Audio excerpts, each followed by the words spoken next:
Patro ba na? Harap.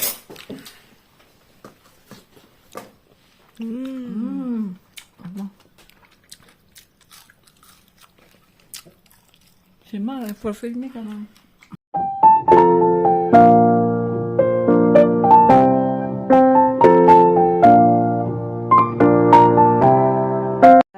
So, yan. Ano po, hihiwain ko din po ng maliit.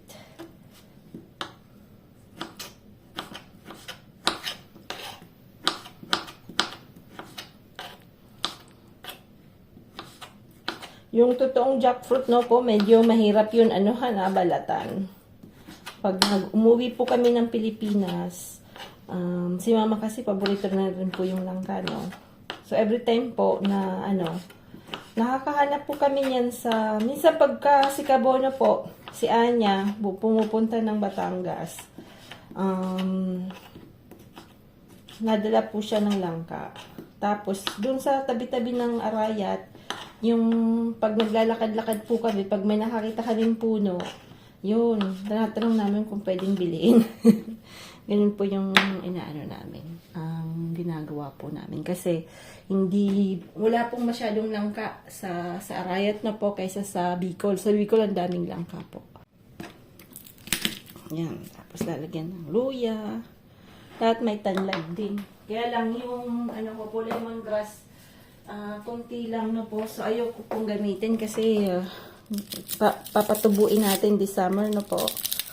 Naglagay po ako sa malaking paso. Kaya lang, syempre, pag ginamit natin, baka matigokski. So,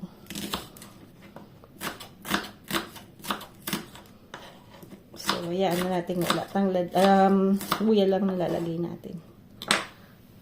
Yan. Makulit, may makulit. Ayan, makulit. Naiinip si Frank. Naiinip si Frank kasi ayaw niya nung walang sun. Pagka walang sun, medyo bugong. Yes. Yan.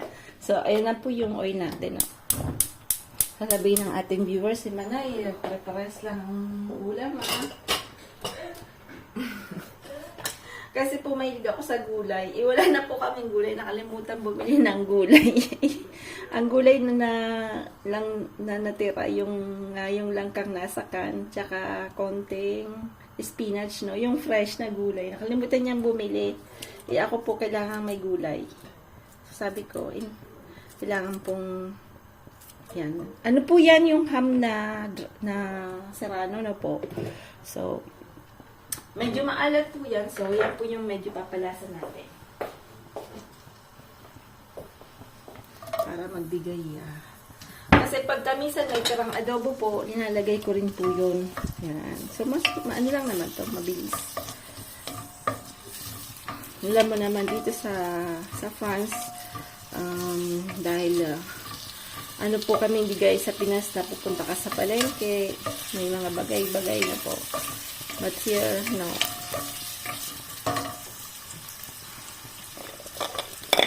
Kasag. Kasag po tawag dyan sa sa Bicol. Yung crab po, kasag. Sabi ni Ma, mahilig kasi si Mother sa kasag.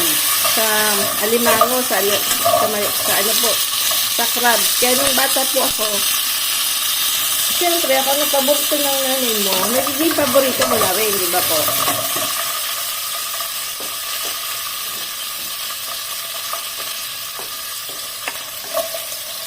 Nalagay na natin yan kasi dapat medyo maluto-luto po yan.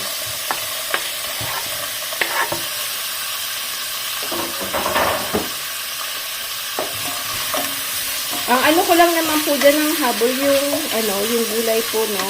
Kasi magpiprito po tayo ng fish, ng sea bass. Kaya, yan lang po yung habol ko dyan. Yung yung gulay. Mamayang gabi, alas 7 po ako dapat ang uwi ko. Kaya anong oras na? Alas 10. Dapat alas 10:30. Nakaligo na po ako. Kasi 11:30 po kakain na ako. Bilis ng oras na yung araw.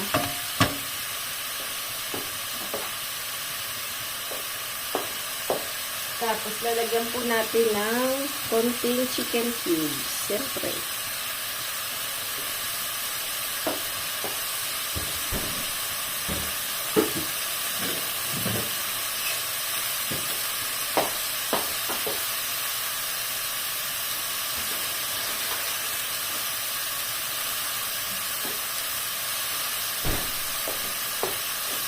Ubusin na natin to, paski.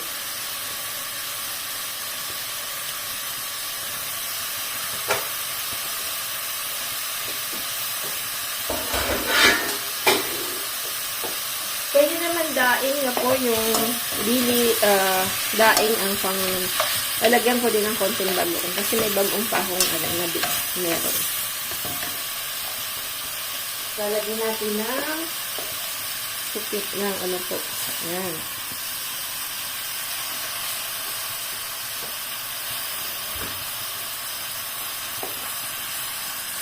Kasi naggata din si Frank nung wala po ako siya naggata ng bamboo. Nag-try. Pero masarap po yung ginawa niya. In fairness. Lalagyan po natin yung sili. Siyempre, dahil hindi na po ako bumibili ng sili. Kaya po nakakita ko sa tindahan doon. Sabi niya, pinag-work ako. Gusto ko sana bumili kaya sabi ko, ang dami ko namang sili. So, kailangan gamitin natin ito, di ba po? Kaya nga natin ito ginawa para makatipid. Di ba? So, paras lang naman yan. Yan. Dalawa lalagay natin.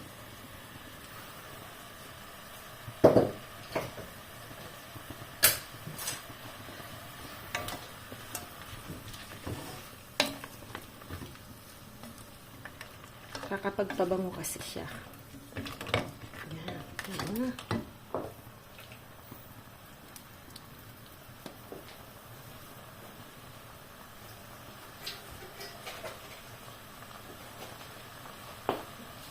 Naan natin yung ano.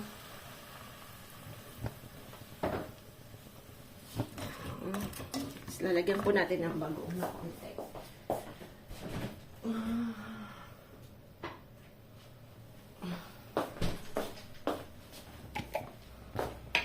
Ito po yung bagoong na golden hands ang tatakamayan. Yung, yan. Hindi ko na po papakita kasi baka mamaya ma-copyright tayo, no? Minsan po nakaka-copyright ako gawa ng mga pinapakita kong products. So, ang hirap pa naman po mag-download dito sa amin kasi wala pa po kaming fiber. Kaya, Diyos ko, napakahirap pong mag-load ng ng aking sa YouTube na hirap. Almost one day bago ko ma-load. 12, minsan 24 hours, minsan 12 hours. Depende. Kasi syempre si mga bata, pag lalo na nandito sila po, apat kaming gumagamit. Yung si Sampa naman po, ano yun? Gamer yun. Pinakain niya lahat ng satellite. Isang ginagamit ko na yung sa ano ko po sa telephone, kaya lang minsan, kailangan ko din po pagka lumalabas-labas na po, so kailangan ko din gamitin yan. Hindi ko masyadong ino-on na po. Yan, lalagyan natin ng spinach para may green. Yan, tatakipan lang natin yan. Okay na yan. Gulay na tayo. Diba? Takip. Yan, tingnan natin. Wow, ang init. Wow, hindi tayo. Yan, ito na ba?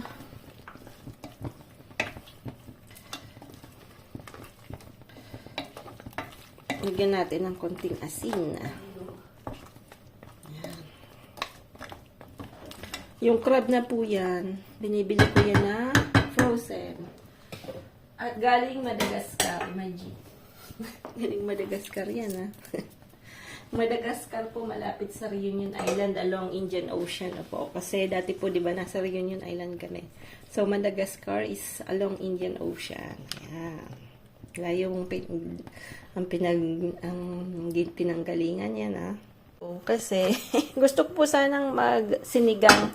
Wala na palang, nakalimutan bumili ni Frank ng tomato. Tapos kahapon, pinapabili niya ako. Kaya lang, after nakalimutan ko na din kasi, ano po, sa work po kasi, pagka patapos na, ang dami kong ina-arrange. No, ayun, nakalimutan ko tuloy. So, yan, wala. Fritos na lang. Fritos.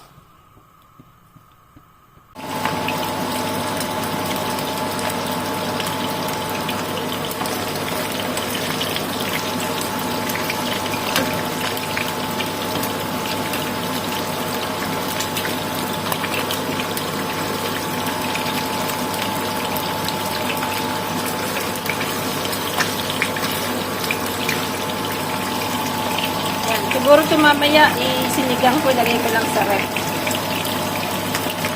It's raining. Busy si Frank, tingnan niya. Uy, ang linis na. Talagang nininisan ni kumpara. Wow, talagang magaling tong asawa ko. On fait pas pour la piscine. Ha? Pour la piscine. Ah, oui, oui, oui. De temps en temps, faut nettoyer parce que sinon ça revient. Tu sais, les lières, tout ça. Ouais. C'est quoi ça? Kita yung puwet. Kita yung puwet. Puting puwet. Joke. Yan, lininisan niya yung mga ano-ano Tingnan mo kung gaano kaganda Wow, galing Lininisan niya. Naiinip kasi si Frank. Ganyan talaga ang buhay pag naiinip. Pag naiinip si Frank. Diba, Frank? Ba? Paarete, no? Back. Back. Bad back. Yan nating... C'est bon, ça qu'on a rien. Bah, je vais entrer parce que... Il y a un œuf, tu prends l'œuf? Liwali. Yan, may isa daw na itlog. Tingnan nga natin. Where is the egg? What? No, yep. Kasi, si Wally. Ng itlog si Wally. Laki na ng itlog. Tingnan niyo po. Laki itlog. Ating itlog. Dami na. Dito po nalagay yung mga old na eggs. Ayan. Pero ang old, ayan, tingnan mo ito kung gaano kalaki. Talagang sobrang lalaki na. Ayan, laki na po. Tingnan niyo po kung gaano kalaki sa box niya, no? Sabi nung mama, pagdating ng araw, hindi na nasasarahan. Which is true naman talaga kasi tingnan niyo, laki talaga ng itlog. Wow, ang mahirap lang nagpiprito, matalamsik. Yan, matalamsik lang talaga yan.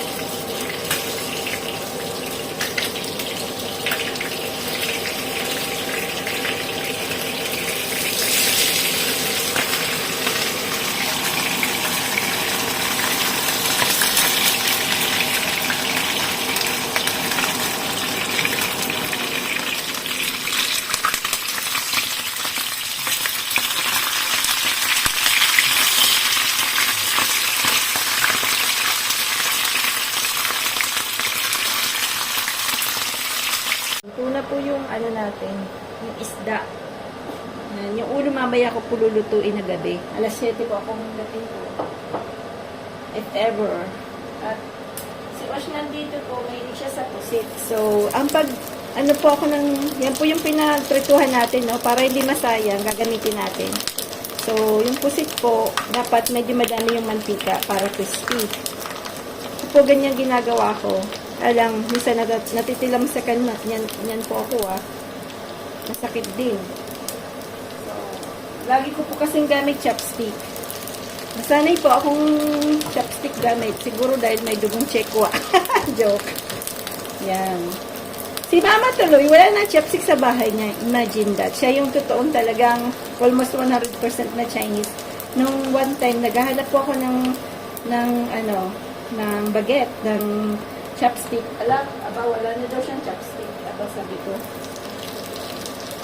Kami hindi po, lagi po kaming kumakain ng na chopstick. Mas masarap po. Sabi mo kasi, pagka chopstick yung gamit nyo po, dahan-dahan lang po yung kain. Kasi importante pong dahan-dahan po tayong kumain no po. Kasi para na-chew natin maigi yung yung pagkain. Para isa din po sa mga reason kung hindi tumataba yung mga tao pagka matagal nilang chinechew yung food. Ayan. Ewan ko lang. Ganun lang talaga yun. According to survey. So, ayan. Mabilisan lang naman po. Pagka ginanyan nyo na, hindi na po siya titiklop. So, yan lang po yung technique ko niyan. Kaya lang yan nga lang.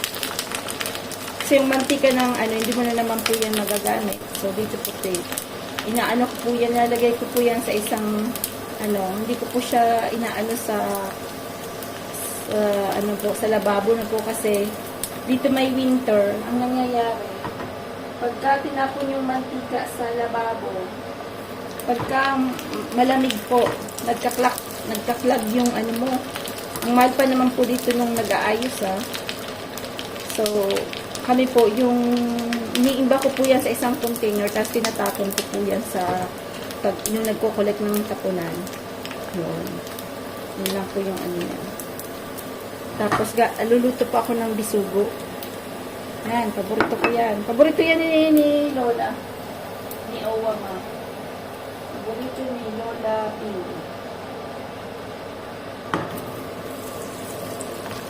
Si Manay Bing. Si Anya po. Si Kabono. Ang tawag niya kay Mama minsan. Pag linuloko niya, Manay Bing. Tiya Bing. Kasi sa Bicol po dati, laging tawag ng mga tao kay Mama is Tiya Bing. Yan. So, yung mga memories talaga namin sa Bicol ay matindi pa rin.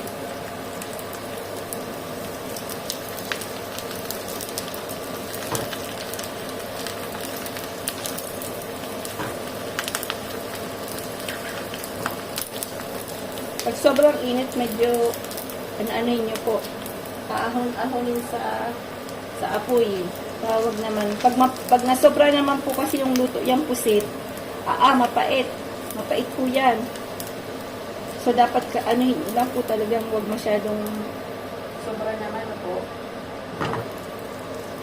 Yun po yung binili namin sa Bataan. Yun nga lang po yung sinabi ko, parang kulang po sa pagkakadry. So, pipiliin nyo na lang po. Pero ang gaganda po ng pusit doon. 300 yung isang tupot na po. Pero minsan, pwede mo namang tawaran. Natawaran ko ng natawaran ko siya.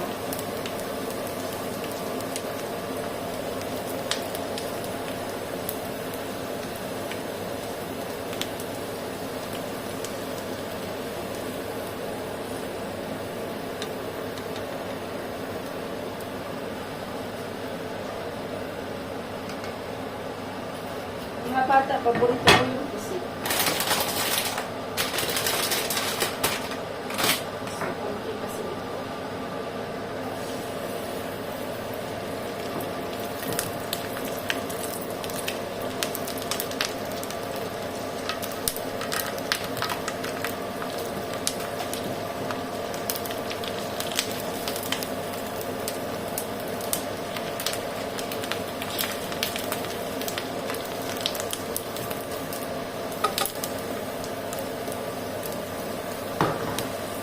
Kakain na po kami kasi mag-11:30 na. 11:30 po ako kumakain. Dahil, syempre, aalis si Manay papunta ng work. Yan. Dried pusit. Dried calamar. Calamar sushi. Here in France, they don't eat that. They don't know. They don't know po. Hindi nila alam yan. So, if you want to come here, you have to bring that because you will never find that. Yan, bisugs. Bisugo po yan, bisugo. Ayan, ng apiti po. Hinitin natin yung gulay. Solve na tayo niyan. Ayan, pagkain. Ayan, kanting isda. Yung pagkain ni Sam, hindi ko naman siya papakita kasi magagalit. Yan. Bon appetit! Yan, gulay, gulay. Patro baga. Harap.